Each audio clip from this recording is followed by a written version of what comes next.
Sénéinfo International. Sénéinfo International. abonné leen ci suñu chaîne YouTube ngir jot saa su nekk ay xibaar yu wér te wóor aju ci réew mi ak ci bitim réew. Sénéinfo. internautes yi ñu bàyyi xel ci seneinfo.net ak Seneinfo International ñu ngi leen di nuyu fas yéene leen defal tënkub xibaar tey samedi di 1er janvier 2022 ñu tàmbali kook xibaaru biir réew mi.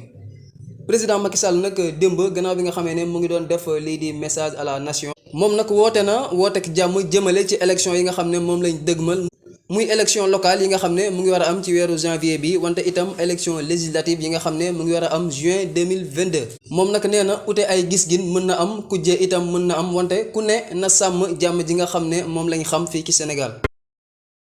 ba léegi lu jëm ci wàllum at bu bees bi président Macky Sall baal na lu toll ci 818 détenus muy ñoo xam ne dañoo nekkoon ci kaso yi lu toll ci 786 ci ñoom nag remise totale de liberté lañ am maanaam dañ leen bàyyi te toppeetuñ leen dara li ni mel nag njiitu réew mi da koy faral di def ngir ñooñu nga xam ne jàppoon nañ leen tëj leen kaso ñu may leen chance ngir ñu mën a soppeeku. ñàkkum kaaraange bi nga xam ne moom lañ nemmeeku ci Grand Yoff loolu nag mu ngi wéy di am ci commune boobu gannaaw bi nga xamee ne faat nañ fa ab gardien bu wuyoo Ousmane Faye te mu toll si ñetti ayu bés rek bésub tey bi dafa amaat beneen gardien boo xam ne dañ ko fa agressé gannaaw bi nga xamee ne dafa demoon di wàllu beneen moroomu gardien boo xam ne kon dañ ko doon agressé ci loolu nag lañ ko cor jaasi ci loxo ba ak ci bopp ba mu jëlee si gaañu yu métti wante nag jot nañ ko teel a yóbbu hôpital ba nga xam ne bakkanam mucc na loolu nag tax bañ a dëkkee ca gox ba ñu ngi yuuxuwaat wàllu ngir seen kaaraange. xibaaru Afrique dañ koy tàmbaleek centre Afrique foofu nag lu toll ci ñetti casque bleu Bangladesh ñoom ñoo fa am ay gaañu gannaaw bi nga xamee ne seen oto moo joggi ab mine ca nord est bu dëkk ba te ñu nemee ko fa ay xeexoo ci diggante ñi nga xam ne ñoom ñooy l'armée bi ak rebelle ya ñi xamle xibaar bi ñoom ñooy waa MINUSCA muy mission des Nations Unies en Centrafrique.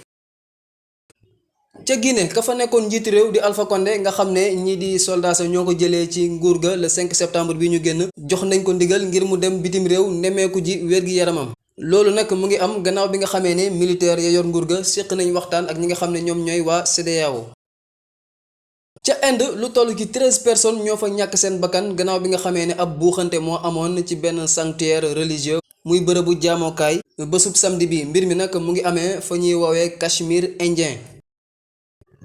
dañ koy jeexalee xibaar sport ngir mën a gunge bu baax a baax Aliou Cissé ak gayndey Sénégal yi fédération sénégalaise de football dañoo jël ñeent ci ay techniciens ak entraîneurs locaux boole leen ak Aliou Cissé ngir ñu mën a saytu yeneen équipe yi nga xam ne ñoom ñoo war a dajeek équipe bu Sénégal seetaan seen ay match ba noppi indil ay xibaar ki nga xam ne moom mooy Aliou Cissé ak staff bu équipe nationale bu Sénégal lii leen ñu tey ci ay xibaar di rafetlu seen teewlu di leen ñaanal atub jàmm. askanu Sénégal ak bitim réew seen groupe d'information bi di Seneinfo International ubbil na leen ay buntam ci www.seneinfo.net ngir ngeen di mën di am bépp xeetu xibaar ca ba mu jotee ci ay anam yu wóor moo xam xibaaru politique la ci wàllu culture bi cosaan ak aada xibaaru tàggat yaram xibaaru diine ak lépp lu xew ci àdduna bi mën ngeen a abonné wu ci YouTube bu Seneinfo International ngir xam li xew ci seen réew ak fépp ci àdduna bi seen groupe d'information Seneinfo International ndimbalu askan wi moo ko tax a jóg